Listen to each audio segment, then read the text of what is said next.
जय गुरु जी। गुरु जी का शुक्राना इस पाठ करवाने के लिए और आप सबका शुक्राना संगत जी। हम आज कल हमने चैप्टर 7 to 12 पढ़ा था वायव्य संहिता का। अब आगे पढ़ेंगे। भगवान रुद्र के ब्रह्मा जी के मुख से प्रकट होने का रहस्य, रुद्र के महामहिम स्वरूप का वर्णन, उनके द्वारा रुद्र गणों की सृष्टि तथा ब्रह्मा जी के रोकने से उनका सृष्टि से विरत होना। ऋषि बोले, प्रभु आपने चतुर्मुख ब्रह्मा के मुख से परमात्मा रुद्रदेव की सृष्टि बताई है। इस विषय में हमको संशय होता है। जो प्रलय काल में कुपित होकर ब्रह्मा विष्णु और अग्नि सहित समस्त लोक का संहार कर डालते हैं, जिन्हें ब्रह्मा और विष्णु भय से प्रणाम करते हैं, जिन लोक संहारकारी महेश्वर के वश में वे दोनों सदा ही रहते हैं, जिन महादेव जी ने पूर्व काल में ब्रह्मा और विष्णु को अपने शरीर से प्रकट किया था, जो प्रभु सदा ही उन दोनों के योग क्षेम का निर्वाह करने वाले हैं, वे आदिदेव पुरातन पुरुष भगवान रुद्र अव्यक्त जन्मा ब्रह्मा के पुत्र कैसे हो गए। तात भगवान ब्रह्मा ने मुनियों से जैसी बात बताई थी वह सब आप ठीक ठीक कहिए। भगवान शिव के उत्तम यश का श्रवण करने के लिए हमारे हृदय में बड़ी श्रद्धा है। वायु देवता ने कहा, ब्राह्मणों तुम सब लोग जिज्ञासा में कुशल हो, अतः तुमने यह बहुत ही उचित प्रश्न किया है। मैंने भी पूर्व काल में पितामह ब्रह्मा जी के समक्ष यही प्रश्न रखा था। उसके उत्तर में पितामह ने मुझसे जो कुछ कहा था वही मैं तुम्हें बताऊंगा। जैसे रुद्रदेव उत्पन्न हुए और फिर जिस प्रकार ब्रह्मा और विष्णु की परस्पर उत्पत्ति हुई, वह सब विषय सुना रहा हूँ। ब्रह्मा विष्णु और रुद्र तीनों ही कारणात्मा हैं। वे क्रमशः चराचर जगत की सृष्टि, पालन और संहार के हेतु हैं और साक्षात महेश्वर से प्रकट हुए हैं। उनमें परम ऐश्वर्य विद्यमान है। वे परमेश्वर से भावित और उनकी शक्ति से अधिष्ठित हो उनके कार्य करने में समर्थ होते हैं। पूर्व काल में पिता महेश्वर ने ही उन तीनों को 3 कर्मों में नियुक्त किया था। ब्रह्मा के सृष्टि कार्य में, विष्णु की रक्षा कार्य में तथा रुद्र की संहार कार्य में नियुक्ति हुई थी। यहाँ पर संगत जी पिता महेश्वर, देखिए कितना ये हम जो कंफ्यूजन होता है वो यहाँ पर साक्षात लिखा हुआ है कि पिता महेश्वर हैं और उन्होंने उन तीनों को 3 कर्मों में नियुक्त किया था, मतलब ब्रह्मा विष्णु और रुद्र, और वो पिता महेश्वर हमारे गुरुजी हैं। तो ये कंफ्यूजन आप अपने दिमाग से निकाल दीजिए। कोई भी अगर आपको कंफ्यूजन है तो इसका आंसर यहाँ पर साक्षात लिखा हुआ है। कल्पांतर में परमेश्वर शिव के प्रसाद से रुद्रदेव ने ब्रह्मा और नारायण की सृष्टि की। इस तरह दूसरे कल्प में जगन में ब्रह्मा ने रुद्र तथा विष्णु को उत्पन्न किया था। फिर कल्पांतर में भगवान विष्णु ने भी रुद्र तथा ब्रह्मा की सृष्टि की थी। इस तरह पुनः ब्रह्मा ने नारायण की और रुद्रदेव ने ब्रह्मा की सृष्टि की। इस प्रकार विभिन्न कल्पों में ब्रह्मा विष्णु और महेश्वर परस्पर उत्पन्न होते और एक दूसरे का हित चाहते हैं। उन कल्पों के वृत्तांत को लेकर महर्षिगण उनके प्रभाव का वर्णन किया करते हैं। प्रत्येक कल्प में भगवान रुद्र के आविर्भाव का जो कारण है उसे बता रहा हूँ। उन्हीं के प्रादुर्भाव से ब्रह्मा जी की सृष्टि का प्रवाह अविच्छिन्न रूप से चलता रहता है। ब्रह्मांड से उत्पन्न होने वाले ब्रह्मा प्रत्येक कल्प में प्रजा की सृष्टि करके प्राणियों की वृद्धि न होने से जब अत्यंत दुखी हो मूर्छित हो जाते हैं, तब उनके दुख की शांति और प्रजा वर्ग की वृद्धि के लिए उन कल्पों में रुद्र गणों के स्वामी काल स्वरूप नील लोहित महेश्वर रुद्र अपने कारणभूत परमेश्वर की आज्ञा से ब्रह्मा जी के पुत्र होकर उन पर अनुग्रह करते हैं। वे ही तेजो राशि, अनामय, अनादि, अनंत, दाता, भूत संहारक और सर्वव्यापी भगवान ईश परम ऐश्वर्य से संयुक्त, परमेश्वर से भावित और सदा उन्हीं की शक्ति से अधिष्ठित हो उन्हीं के चिन्ह धारण करते हैं, उन्हीं के नाम से प्रसिद्ध हो, उन्हीं के समान रूप धारण कर उनके कार्य करने में समर्थ होते हैं। इनका सारा व्यवहार उन्हीं परमेश्वर के समान होता है। ये उनकी आज्ञा के पालक हैं। सहस्रों सूर्यों के समान उनका तेज है। वे अर्धचंद्र को आभूषण के रूप में धारण करते हैं। उनके हार, बाजूबंद और कड़े सर्पमय हैं। वे मुंज की मेखला धारण करते हैं। जलंधर, विरिंच और इंद्र उनकी सेवा में खड़े रहते हैं तथा हाथ में कपाल खंड उनकी शोभा बढ़ाता है।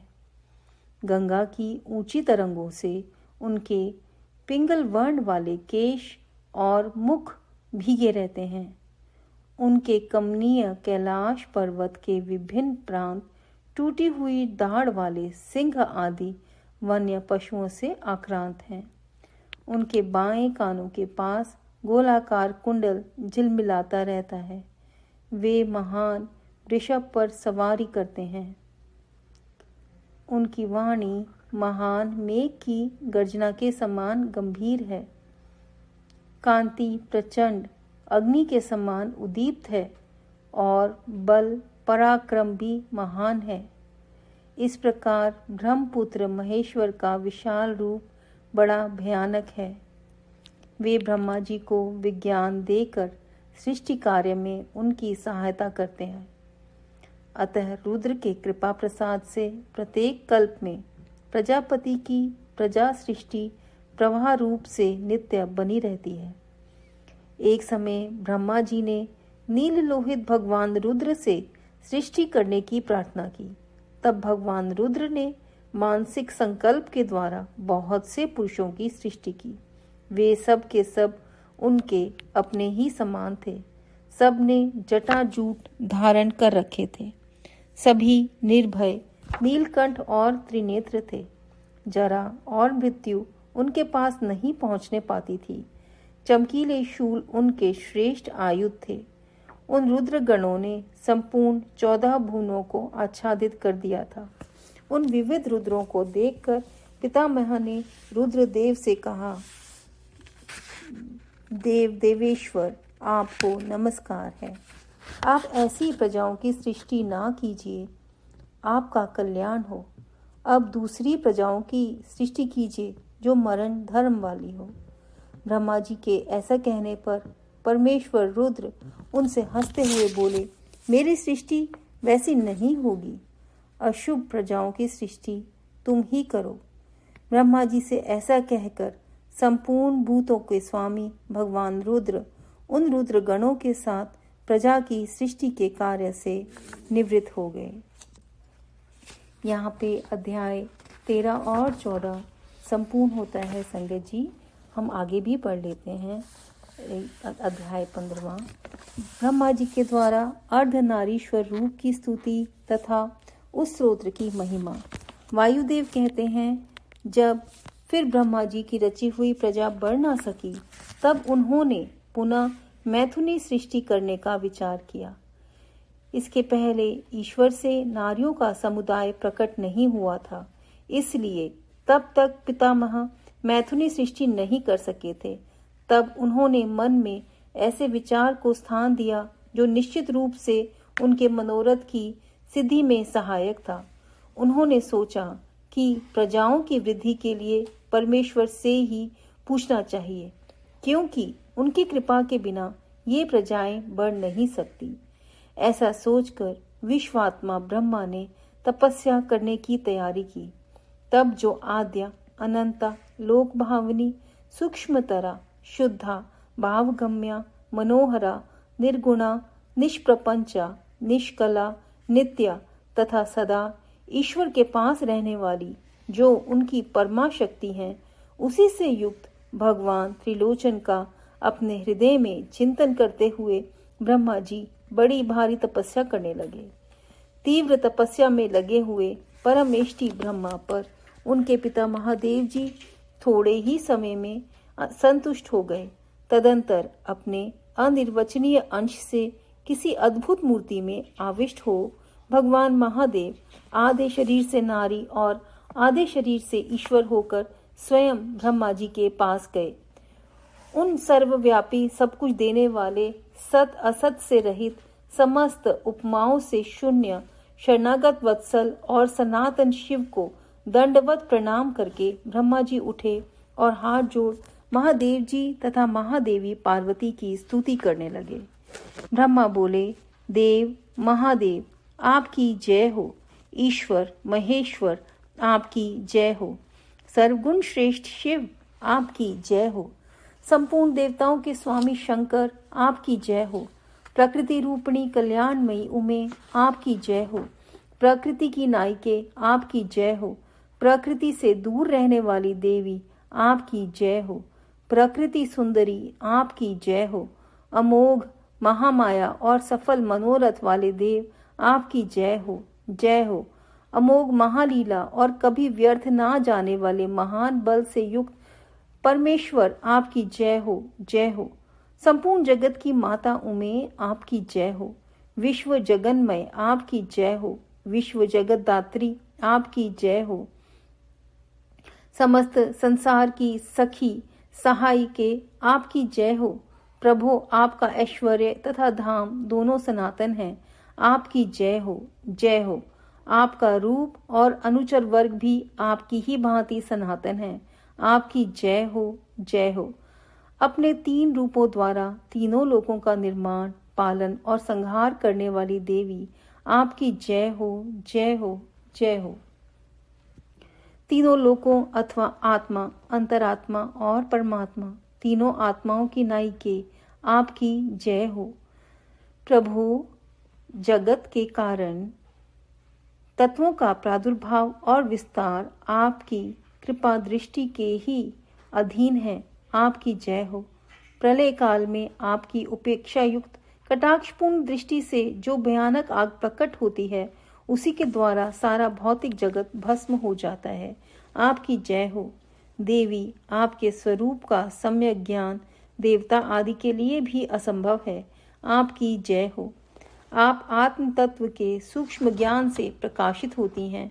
आपकी जय हो, ईश्वरी आपने स्थूल आत्मशक्ति से चराचर जगत को व्याप्त कर रखा है, आपकी जय हो, जय हो, प्रभु विश्व के तत्वों का समुदाय अनेक और एक रूप में आपके ही आधार पर स्थित है, आपकी जय हो, आपके श्रेष्ठ सेवकों का समूह बड़े बड़े असुरों के मस्तक पर पांव रखता है, आपकी जय हो, शरणागतों की रक्षा करने में अतिशय समर्थ परमेश्वरी आपकी जय हो, संसार रूपी विष वृक्ष के उगने वाले अंकुरों का उन्मूलन करने वाली उमे आपकी जय हो, प्रादेशिक ऐश्वर्य वीर्य और शौर्य का विस्तार करने वाले देव आपकी जय हो, विश्व से परे विद्यमान देव आपने अपने वैभव से दूसरों के वैभवों को तिरस्कृत कर दिया है, आपकी जय हो, पंचविद मोक्ष रूप पुरुषार्थ के प्रयोग द्वारा परमानंदमय अमृत की प्राप्ति कराने वाले परमेश्वर आपकी जय हो, पंचविद पुरुषार्थ के विज्ञान रूप अमृत से परिपूर्ण स्तोत्र स्वरूपिणी परमेश्वरी आपकी जय हो, अत्यंत भयानक संसार रूपी महारोग को दूर करने वाले वैद्य शिरोमणि आपकी जय हो, अनादि कर्ममल एवं अज्ञान रूपी अंधकार राशि को दूर करने वाली चंद्रिका रूपिणी शिवे आपकी जय हो, त्रिपुर का विनाश करने के लिए कालाग्नि स्वरूप महादेव आपकी जय हो, त्रिपुर भैरवी आपकी जय हो, तीनों गुणों से मुक्त महेश्वर आपकी जय हो, तीनों गुणों का मर्दन करने वाली महेश्वरी आपकी जय हो, आदि सर्वज्ञ आपकी जय हो, सबको ज्ञान देने वाली देवी आपकी जय हो, प्रचुर दिव्य अंगों से सुशोभित देव आपकी जय हो, मनोवांछित वस्तु देने वाली देवी आपकी जय हो, भगवान देव कहाँ तो आपका उत्कृष्ट धाम और कहाँ मेरी तुच्छ वाणी, तथापि भक्ति भाव से प्रलाप करते हुए मुझ सेवक के अपराध को आप क्षमा करें। इस प्रकार सुंदर उक्तियों द्वारा भगवान रुद्र और देवी का एक साथ गुणगान करके चतुर्मुख ब्रह्मा ने रुद्र एवं रुद्राणी को बारंबार नमस्कार किया।